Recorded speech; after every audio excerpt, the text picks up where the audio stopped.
যে উত্তপ্ত পরিস্থিতি হচ্ছে সেই নিয়ে? বেলডাঙ্গার পরিস্থিতি মোকাবিলা করতে রাজ্য সরকার সম্পূর্ণভাবে কাছে। সেই কারণে যাতে বিরোধী রাজনৈতিক দল, সামাজিক সংগঠন, মানবাধিকার সংগঠন এবং হিন্দু সংগঠন তারা যাতে ওখানে ঢুকতে না পারে তার জন্য 100% ধারা লাগিয়ে রেখেছে। আমরা বারে বারে বলছি যে আপনারা প্যারামিলিটারি ফোর্স ডিপ্লয়েড করুন।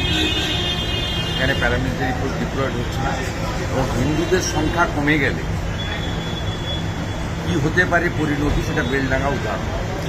100-র বেশি আহত হয়েছে, 200-র বেশি দোকান বন্ধ, 500-র বেশি বাড়ি ঘর ভেঙেছে, 50টার মতো ধর্মীয় প্রতিষ্ঠান, আস্থার জায়গা সনাতনী আক্রান্ত হয়েছে এবং ক্ষতিগ্রস্ত হয়েছে। মন্দারমণি উপাখ্যান পরিবেশ নাকি ভোটের রাজনীতি?